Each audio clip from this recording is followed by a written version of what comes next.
Alright, what's up, family? How's everybody doing today? I hope everybody's having a good night today. It's Teodoro speaking as usual. So, today's topic is going to be about my thoughts on Nancy Pelosi and in regards to what she said about Trump and then kids in the hood and behavior and all of that stuff. So, the first thing I'm going to say is this, fam, and this is what I will say, is this. Is that she showed her true colors, man. She really did. She showed her true colors and how she really feels about us. And I'm not surprised because Nancy Pelosi, along with Joe Biden, along with Newt Gingrich, along with Bill Clinton, along with Strom Thurmond, all signed the 1994 crime bill in regards to three strikes laws and how much brutality and all that stop and frisk stuff in New York. All of that, it was just a crescendo of just terrible events that happened in the 90s, and she was the cause of it. And I'm not surprised that she would say these comments. So, let's get into the comments. What she said, she was talking about how, Trump has mismanaged this, and Trump has a lot of behavior problems, and this and that. And I agree, he does have behavior problems. He does have a lot of problems in there. And she says, if we don't expect to see him behaving it, so how are we gonna expect kids from the hood to behave, or they can't behave either? I'm like, you can't say that, first of all, she say you can't let all the kids in the hood expect them to behave. First of all, not every kid in the hood is a social deviant or just has behavior problem. There's so many different types of people in the hood. It's just like every type of neighborhood. There's bad people and there's good people. She was just making it a deal to say that. And she was primarily talking about black kids. First of all, we have to be honest. Not every hood is violent. We have to make sure that people know that. And in the hood, there's people that just there's normal people that just walking their dogs, or like, let's say something like there's old people there's stuff like that. Like, it's not all of us are committing crimes in lower middle class areas and in hoods. Let's be honest, not all of us commit crimes. And I'm getting real tired of her assuming this stuff. Has she ever stepped in a neighborhood? In different types of neighborhoods? I highly doubt it. She's a rich ass politician, so she probably just chills in her constituents in Frisco, and she has no idea how the outside world is. But that's another topic for another day. But yeah, I'm getting real tired also of people assuming that, every hood is violent. First of all, just because an area is poor does not equate to violence. For example, people say, every place that is populated with poverty and this group or that group, it's prone to be violent. That's not true, because there are places in America that are poor and black, but that aren't violent, or not even poor, just not as rich as like Chicago, Detroit, and the other major metro areas. For example, Jackson, Mississippi, which is about 81% black.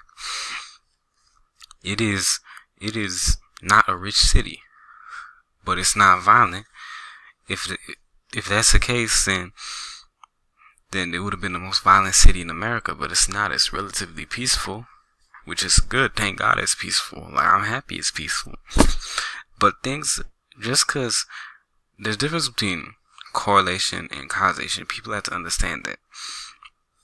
Just because two things correlate doesn't mean that one is a cause of another. We have to set the record straight, because I'm getting real tired of people running their mouths and have no idea what they're talking about. And let's discuss something. There are bad behavior and good behavior regards to any neighborhood. Okay? I'm getting really, really upset at this. There are hoods everywhere. There are hoods in India. There are hoods in Cambodia. There's hoods in Ethiopia. There's hoods in Louisiana, Massachusetts, California, New York, Florida, Ontario, Canada, Vancouver, Vancouver, British Columbia. So many places. And there's places where it's not violent, and there's places that some are violent. But it's not like over exaggerated and all that stuff, like people get shot, stabbed like 20 times a day, and so no. I mean that's once in a lifetime stuff happening. I mean, yeah, there's violence everywhere, but we have to be honest. The way we cannot exaggerate in regards to some neighborhoods and stuff. Yes, there is some neighborhoods that are more violent than others, but we cannot exaggerate and say, oh, everybody in the hood, or like all the kids in the hood. No, that is foolish. And also, why did you bring that up when it had nothing to do with Trump? Because they were just asking about Trump and his behavior. You could have said, yeah, Trump is a really good representation about his behavior. Yeah, and I agree, his behavior isn't that good. But many presidents' behaviors aren't that good. I'll be honest, there's a lot of presidents in this country, in the world, that behavior is just disgusting and terrible, and I can't stand. But I will not blame it on people of the nation. It's just because of him, or bring it back and throw a specific group of people under the bus. I wouldn't do that. That ain't right. What she should have said was, yeah, no, Trump's behavior is very bad, and he's not a good representation, especially for our children. That's what she should have said. Not single out one group of people. That's just not right. But she purposely did that because she's a racist, and I'm glad that after years of people say, hey, T, man, you right, man, you right. She's a racist. I was like, I know. And Nancy, please focus on your district in San Francisco. Instead of talking shit about black people, focus on your district in San Fran. Because there's poop all over San Fran. It's really sad. There's poop all over San Fran. People are pooping in the middle of the street. There's feces everywhere. A lot of violence. Not even violence, it's just meth, drugs, all that stuff. Like, please focus on that. It's not even, and not even one group of people is doing that. It's a variety of different types of people, to be honest with you. Let's get the record straight. Black people aren't shitting on the concrete or shitting on the trash cans and stuff like that at like a disproportionate rate in San Fran. Let's be honest. Like, most of us can't even afford to live in San Fran. Even most white people, most people in general. So a lot of people are having a mass exodus out of San Fran, San Jose, Oakland. Even, bruh, let's be honest, they can't even afford like the smaller mid-sized cities in the Bay Area. Like Vallejo, Richmond, Antioch, Pittsburgh, Bay Point, West Pittsburgh, Pinole, Santa Rosa, EPA, East Palo Alto, man, everywhere. People can't afford it like that. But what I'm saying is, there's so many different types of people that are shitting on San Francisco, shitting everyone in San Francisco in public. Whites, Chinese, Japanese, Mongolian, Mexican, Russian, Jewish, Korean, Black, Native American, Samoan, Fijian, like so many different types of people. It's not just one demographic. So please focus on that. Because it is so expensive to live out there in the Bay. And some people, bruh, I don't blame people for taking shits on public in San Fran. Because I've been there once. And people say, oh, why were you there? Yeah, I thought you don't like the Bay Area like that. I need to tell y'all something. I had family in the Bay, so I'll visit all the time. But the last time I was there, well, not to say was there, I was actually there in 2018. Well, where was I at? Hold up, fam. No, I passed by it last year in 2018 with my family. And then the beginning, like 6 months ago, like the end of like 2018, I was there, and like, oh yeah, no, I was there. I was in San Jose. But yeah, I have hella I used to have hella family out in San Jose, and my mom. So I was visiting my mom's friend there, and it was so crowded in San Jose. But I was gonna tell y'all an incident that I had in 2015 in San Francisco. So let's fall back from the San Jose story, and let's discuss about what happened at SF, San Francisco. So, about 4 years ago, around 2015, around August, it was a week, about 12 to 14 days after my 18th birthday, I went with my friends, and my 3 good friends of mine. We got a road trip to San Fran. We spent the day in San Fran. Lit as hell. I loved every second of it. And y'all could probably saw that if y'all follow me on my Instagram at Teodros15. Y'all probably saw that from if you scroll down through my pictures. It was lit. Amazing. Tremendous.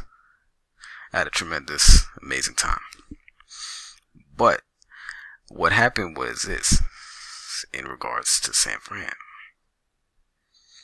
was that I was eating my calamari. I was posted up eating by a tree. Not by a tree, by a pole. I was posted up eating calamari with my friends, right? I was just sitting there. I wasn't expecting anything to happen. And then 5 seconds later, a bird shits on my jeans, right? So I'm like, oh shit, a bird took a shit on my jeans. So I was looking for like a bathroom or somewhere to go to in order for just to clean up my jeans, because I don't want to walk around with poo-poo on my jeans. No, so I just went, and with my friends, I was like, hey bro, hey, let's go look for a bathroom somewhere. So I was like, there was like a Safeway about like a 6-7 minute walk from just the center of San Fran. So like, okay, we'll go there. And then I see a line, right? And I was like, damn, is it a line for shopping? And then I go around. I'm like, god damn, it's a line for the bathroom. So I'm like waiting for like 30-40 minutes and stuff. I'm like, damn. I'm just trying to wipe my jeans and stuff. But damn, this is taking hella long. Like, damn, I was like in my mind, like, damn, imagine if I had to take a shit or something.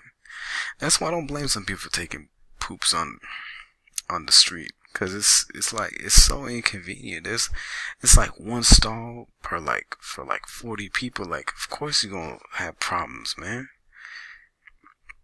It's not even like people of political affiliation with people like that. Like, I'm getting tired of people say, oh man, liberals or conservatives take shits on the road more often than this. Like, you can't really tell people. It's the same way I'm saying about, you can't really tell about people what political party they're in.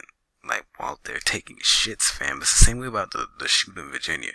Like, in Virginia, voter registration is so different than out in California. I'm telling y'all, I have family out in Virginia, and they tell me that you just vote, you just register to vote. They don't even tell you about your party and stuff. You just vote for the candidate. So, and I believe that's the way it should be, to be honest. I don't think people should be like labeled as parties and stuff like this. People's views change over time, but that's another topic for another day. But what I'm saying is, I had to wait just like 40 minutes to go use the restroom. And it was packed.